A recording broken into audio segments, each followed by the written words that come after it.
ಕರ್ನಾಟಕದಲ್ಲಿ ಕಾಡು ಪ್ರಾಣಿಗಳು ಮತ್ತು ಮಾನವ ಸಂಘರ್ಷ ಮುಂದುವರೆದಿದ್ದು ಹುಲಿ ಮತ್ತು ಆನೆಗಳ ದಾಳಿಗೆ ಮೃತಪಡುವ ಅಮಾಯಕರ ಸಂಖ್ಯೆ ಹೆಚ್ಚುತ್ತಲೇ ಇದೆ.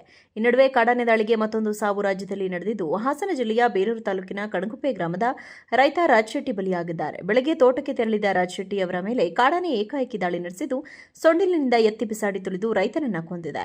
ಸ್ಥಳಕ್ಕೆ ಅರಣ್ಯ ಇಲಾಖೆ ಅಧಿಕಾರಿಗಳು ಮತ್ತು ಪೊಲೀಸರು ಭೇಟಿ ನೀಡಿದ್ದು ಪರಿಶೀಲನೆ ನಡೆಸಿದ್ದಾರೆ. ಅರಹಳ್ಳಿ ಪೊಲೀಸ್ ಠಾಣಾ ವ್ಯಾಪ್ತಿಯಲ್ಲಿ ಈ ಘಟನೆ ನಡೆದಿದೆ. ಕರ್ನಾಟಕದಲ್ಲಿ ಕಾಡು ಪ್ರಾಣಿಗಳು ಮತ್ತು ಮಾನವ ಸಂಘರ್ಷ ಮುಂದುವರೆದಿದ್ದು ಹುಲಿ ಮತ್ತು ಆನೆಗಳ ದಾಳಿಗೆ ಮೃತಪಡುವ ಅಮಾಯಕರ ಸಂಖ್ಯೆ ಹೆಚ್ಚುತ್ತಲೇ ಇದೆ.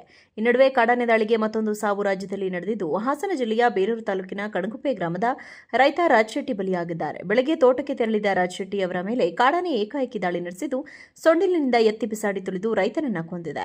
ಸ್ಥಳಕ್ಕೆ ಅರಣ್ಯ ಇಲಾಖೆ ಅಧಿಕಾರಿಗಳು ಮತ್ತು ಪೊಲೀಸರು ಭೇಟಿ ನೀಡಿದ್ದು ಪರಿಶೀಲನೆ ನಡೆಸಿದ್ದಾರೆ. ಅರಹಳ್ಳಿ ಪೊಲೀಸ್ ಠಾಣಾ ವ್ಯಾಪ್ತಿಯಲ್ಲಿ ಈ ಘಟನೆ ನಡೆದಿದೆ. ಕರ್ನಾಟಕದಲ್ಲಿ ಕಾಡು ಪ್ರಾಣಿಗಳು ಮತ್ತು ಮಾನವ ಸಂಘರ್ಷ ಮುಂದುವರೆದಿದ್ದು ಹುಲಿ ಮತ್ತು ಆನೆಗಳ ದಾಳಿಗೆ ಮೃತಪಡುವ ಅಮಾಯಕರ ಸಂಖ್ಯೆ ಹೆಚ್ಚುತ್ತಲೇ ಇದೆ.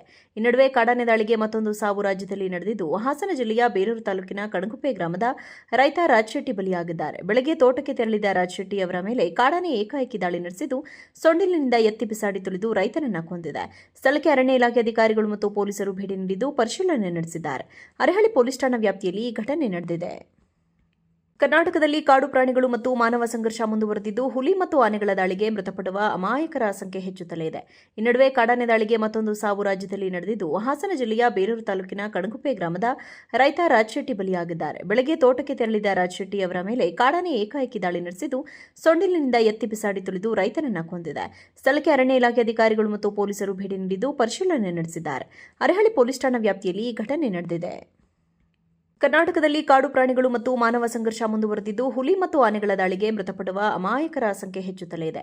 ಈ ನಡುವೆ ಕಾಡಾನೆ ದಾಳಿಗೆ ಮತ್ತೊಂದು ಸಾವು ರಾಜ್ಯದಲ್ಲಿ ನಡೆದಿದ್ದು ಹಾಸನ ಜಿಲ್ಲೆಯ ಬೇರೂರು ತಾಲೂಕಿನ ಕಣಗುಪ್ಪೆ ಗ್ರಾಮದ ರೈತ ರಾಜಶೆಟ್ಟಿ ಬಲಿಯಾಗಿದ್ದಾರೆ. ಬೆಳಗ್ಗೆ ತೋಟಕ್ಕೆ ತೆರಳಿದ ರಾಜಶೆಟ್ಟಿ ಅವರ ಮೇಲೆ ಕಾಡಾನೆ ಏಕಾಏಕಿ ದಾಳಿ ನಡೆಸಿದ್ದು ಸೊಂಡಿಲಿನಿಂದ ಎತ್ತಿ ಬಿಸಾಡಿ ತುಳಿದು ರೈತನನ್ನ ಕೊಂದಿದೆ.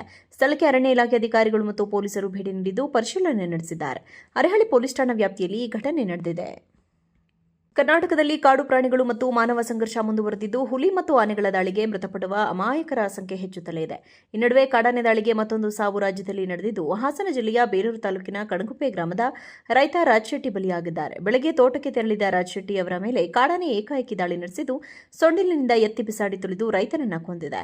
ಸ್ಥಳಕ್ಕೆ ಅರಣ್ಯ ಇಲಾಖೆ ಅಧಿಕಾರಿಗಳು ಮತ್ತು ಪೊಲೀಸರು ಭೇಟಿ ನೀಡಿದ್ದು ಪರಿಶೀಲನೆ ನಡೆಸಿದ್ದಾರೆ. ಅರಹಳ್ಳಿ ಪೊಲೀಸ್ ಠಾಣಾ ವ್ಯಾಪ್ತಿಯಲ್ಲಿ ಈ ಘಟನೆ ನಡೆದಿದೆ. ಕರ್ನಾಟಕದಲ್ಲಿ ಕಾಡು ಪ್ರಾಣಿಗಳು ಮತ್ತು ಮಾನವ ಸಂಘರ್ಷ ಮುಂದುವರೆದಿದ್ದು ಹುಲಿ ಮತ್ತು ಆನೆಗಳ ದಾಳಿಗೆ ಮೃತಪಡುವ ಅಮಾಯಕರ ಸಂಖ್ಯೆ ಹೆಚ್ಚುತ್ತಲೇ ಇದೆ. ಈ ನಡುವೆ ಕಾಡಾನೆ ದಾಳಿಗೆ ಮತ್ತೊಂದು ಸಾವು ರಾಜ್ಯದಲ್ಲಿ ನಡೆದಿದ್ದು ಹಾಸನ ಜಿಲ್ಲೆಯ ಬೇರೂರು ತಾಲೂಕಿನ ಕಣಗುಪ್ಪೆ ಗ್ರಾಮದ ರೈತ ರಾಜಶೆಟ್ಟಿ ಬಲಿಯಾಗಿದ್ದಾರೆ. ಬೆಳಗ್ಗೆ ತೋಟಕ್ಕೆ ತೆರಳಿದ ರಾಜಶೆಟ್ಟಿ ಅವರ ಮೇಲೆ ಕಾಡಾನೆ ಏಕಾಏಕಿ ದಾಳಿ ನಡೆಸಿದ್ದು ಸೊಂಡಿಲಿನಿಂದ ಎತ್ತಿ ಬಿಸಾಡಿ ತುಳಿದು ರೈತನನ್ನ ಕೊಂದಿದೆ. ಸ್ಥಳಕ್ಕೆ ಅರಣ್ಯ ಇಲಾಖೆ ಅಧಿಕಾರಿಗಳು ಮತ್ತು ಪೊಲೀಸರು ಭೇಟಿ ನೀಡಿದ್ದು ಪರಿಶೀಲನೆ ನಡೆಸಿದ್ದಾರೆ. ಅರಹಳ್ಳಿ ಪೊಲೀಸ್ ಠಾಣಾ ವ್ಯಾಪ್ತಿಯಲ್ಲಿ ಈ ಘಟನೆ ನಡೆದಿದೆ.